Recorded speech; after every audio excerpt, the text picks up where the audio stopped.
भावुक हर दिल को छू लेने वाली गायकी।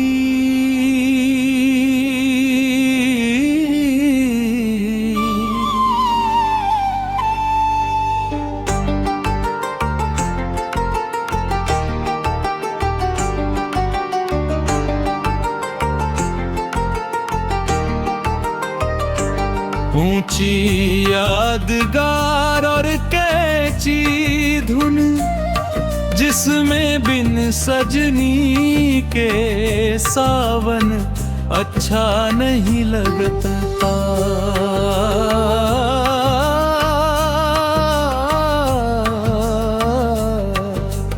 बार बार रिपीट हो, बार बार रिपीट हो। हल्की ढोलक से बांसुरी के साथ इमोशन तड़प, बारिश की आवाज, बांसुरी और हर हर महादेव पे मधुर उच्चारण के साथ। धीरे धीरे तेरा पिंज तुरन धीरे झुम दिन जिन देते बारिश बिछड़न का दर्द, प्रेमिका की याद, भोले बाबा से मिलन की इकरार प्यार। भावुक मधुर दिल को छू लेने वाला रोमांटिक का माड़ा।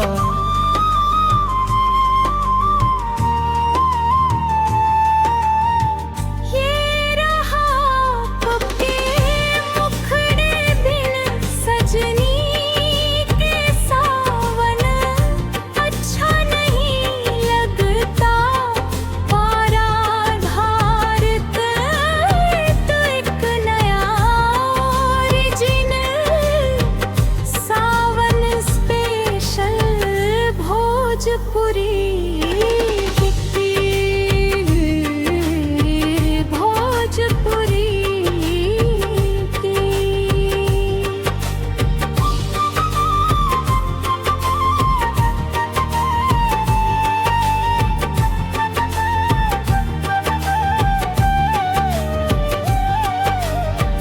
बिन सजनी के सावन अच्छा नहीं लगता।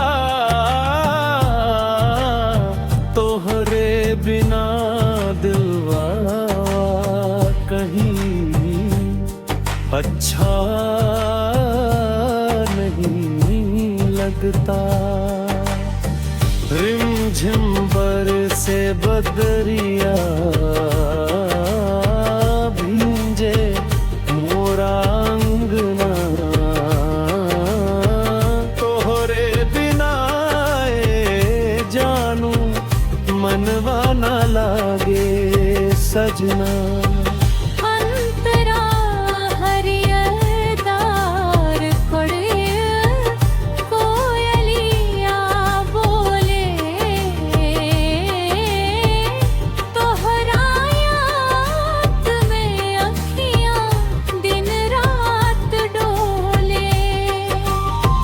कांवड़िया चल गई न बोले बदुलवार, हम तक तोहरे इंतजार में गिनत बानी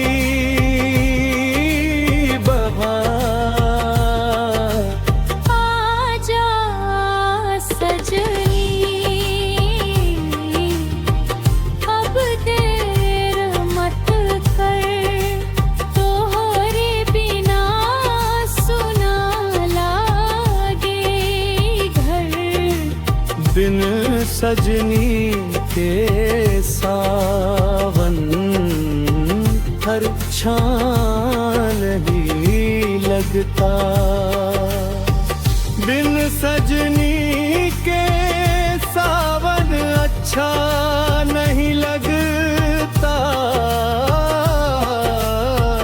तोहरे बिना दिलवा कहीं अच्छा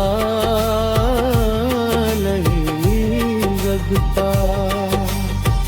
हर हर महादेव के गूंजे जयकारा, आजा सजनी पूरा हो प्यार हमारा। भोले बाबा से रोज यही अर्जिया करी ले, जन्म जन्म तक तोहरे साथे रही ले। मेहंदी रचाई दी हरियर चूड़ी, उड़ी पहनाई सावन के हर सोमारी, संग पूजा कराई। त्रिचुरी चमके बदरिया गरजे, तोहरे बिना मनवा डरे जे।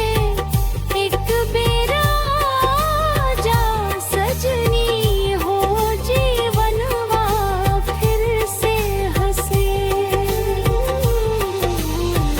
बिन सजनी के सावन अच्छा नहीं लगता, तोहरे बिना दिलवा दहे अच्छा